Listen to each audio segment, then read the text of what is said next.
Hello YouTube, welcome back to my channel, Hello John.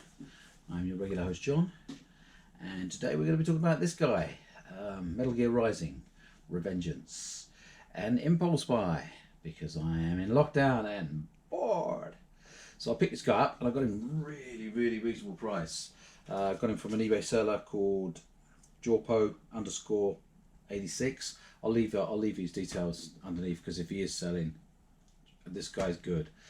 I mean, he picked this up himself apparently this year as again an impulse buy, but he's a hard figure to fit in, depending on what your collection is. Unless you are a massive Metal Gear Rising fan, which I'm not. I've never played the video game. I'm not really a video game fan, to be fair, but I really like this guy. I go to Hong Kong a fair bit, and I've seen this guy in Secret Base quite a lot, and I've always thought it's a really cool looking figure. I do like him, but it's massively expensive. He's a very expensive figure, because he was Hot Toys designed him on a whole new body, which didn't really work.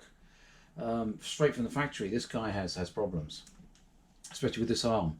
This arm will not bend. It's a rubber. They've coated the arm in a rubber sleeve, and it's a ratchet system. And this arm here just does not work. It's the ratchet's broken inside of it. It's removable. You can repair it, take it all out. You take all this stuff off. It's all on pegs. If I do that, I'll do a video for it. But if I do it, I'll put little magnets in all of these so they just click back onto his arm, so you can get more of a pose out of him. But he's a stunning looking figure. I don't know how he's picking up on camera, but in hand, it's just an absolutely gorgeous figure. He does stand really nice, and I've managed to find a decent pose for him, holding the sheath for the sword, which means you don't have to actually fix the arm if you're going to keep him in a similar pose. But I do like to change the poses on him, or else I would have just bought a statue. I like a posable figure.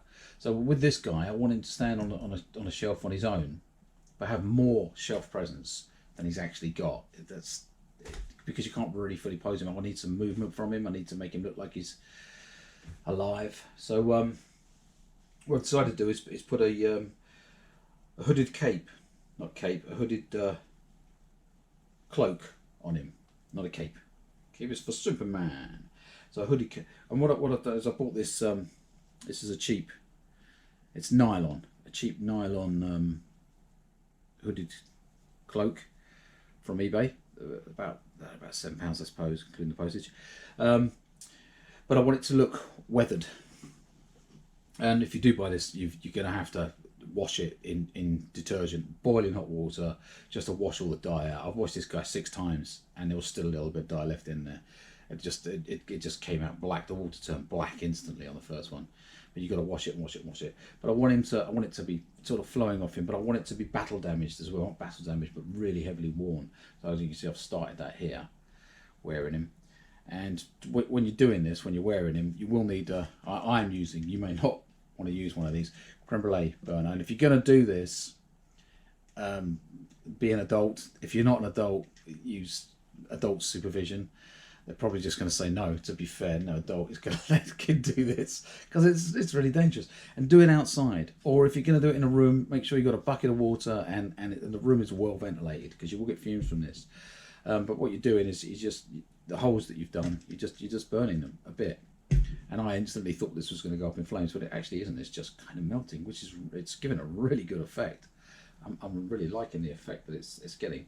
But all you're doing is just cutting, just with a pair of scissors, just cutting all the way around. Make it as damaged and torn as you like, because when it's on him, it'll be flowing all the way around. So what I'm going to do is I'll cut and burn this, make it look as good as I want it to look, and then I'll show you how to attach it to this figure invisibly. Make sure when you do get a hooded cape, it's cloak. I mean, it's got the strings on it, because the strings you need the strings to attach it to him, but it will sort of go through and tie up the back, so you won't really see it. And then we're going to use one of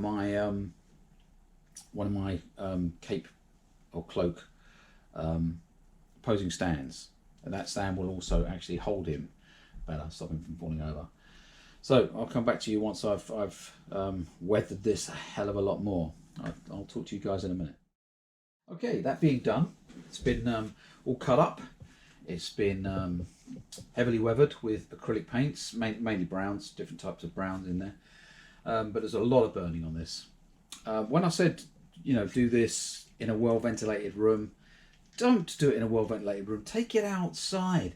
It's nylon. You're burning nylon. It's plastic. Basically, I now have a hangover style headache without the alcohol. Oh, that just sucks. That sucks. But you know, I like the effects, to be fair. But take it outside. Much less chance of getting a headache, and definitely zero chance of burning your house to the ground. Just trying to do a 1/6 scale figure upgrade. Right. So with this, that's all done now. You can see it's it looks great. I think it definitely looks like it's seen better days. But I mean, this guy just needed something slightly more dynamic on the stand. You know, when he's in my cabinet on display.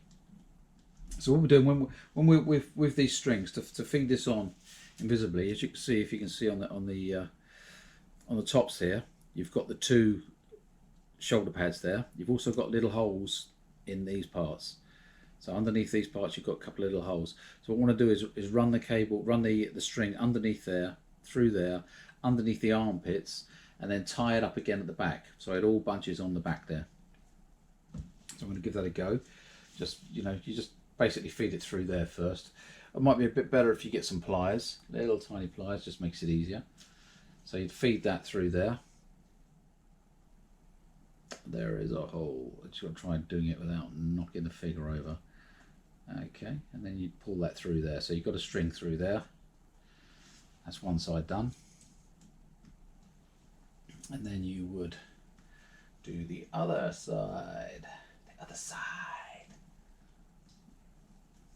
My pose is actually getting in the way at the moment. It'd probably be a lot easier doing it off camera. And then you'd feed the other one through. Sorry about the cough, but that is the fumes, man. Do not do this inside. That was just stupid. What a daft bastard I am. Okay, so you got those there, and then you would obviously feed it around the back of that, so you can see where it's going. And this bit over here would feed underneath that part there. Just use your little pliers. Try not to damage your figure at all. They are very, very, very expensive figures. All Hot Toys figures are very expensive. There you go. And that's disappearing in there nicely. You can disappear it all the way under, all the way to the back, so it's completely invisible. Apart from one little strand here, you will see one little strand there. So what I'm going to do is I'm going to put it together, and I will come back to you. Talk to you in a minute. Okay, with that all done, and the cape, the cloak on him, with the hood up. I don't recommend you leave the hood up for long. Just for photograph purposes, I will take a few pictures of him like that, and then I'll take the hood off the top of the hair, because that hair, any black that may be left in this material will transfer into that hair very, very quickly. If you haven't washed it properly, that's what's going to happen. And with it on the stand, if you want to see the stand, I did do a video previously with Ryan on making the cloak posing stands, and if I turn them around, you'll be able to see this is where all the wires are. All the wires come back there, and it all just rests in. And the more folds and stuff you can get into it, the more it looks like the wind is blowing on it. So there's a lot of folds. But from the back, which you won't see when he's posed, when he's in his cabinet, you won't see that. But you've got to get as much flow in as you can there, and try and hide the stand as best you can. So when he's posed, he'll be sort of like that. See what you can see there. So you're losing the stand. You can't really see the stand coming down there. And you can do something else with the stand here. I did with the Batman one with the Bat Pod. His cloak is flowing in the wind. Cape. He's a cape. His cape is flowing in the wind. But because it's from the third Batman movie, I've put snow around this. So this space is hidden in polystyrene snow, and around the wheels also some polystyrene snow. I may add some pictures of that at the end of it as well. But this is the character we're here to look at today. I think he is just awesome, and the hooded cloak adds so much more in his dynamic appearance. It makes him look like he's actually alive, like wind is blowing, like he's pulled his sword, he's ready to rock and roll, and the wind is blowing around him, so he's in a very windy area. But I will not leave the hood up. The hood will go down. That's purely, put that up purely for taking pictures and stuff. So that about wraps it up for this, and I will add some photographs to the end there. and I'll leave a link to the guy that sold this on eBay, because he's an excellent seller. It's so rare to come across somebody on eBay that is just completely honest, tells you exactly as it is, and sells it at a reasonable price. And this was a very, very reasonable price. I did win him in a bid, to be fair. I did sort of snipe the last second on a bid and take it. But he was just really, really reasonable for an impulse buy. And I love him. I was going to put him in with other figures, but he's getting a shelf to himself now. That just looks awesome. I love the way that looks. We'll add some photographs in. Anyway, thank you for watching. You have fun. Stay safe. And I will see you crazy kids at the next video. Bye for now.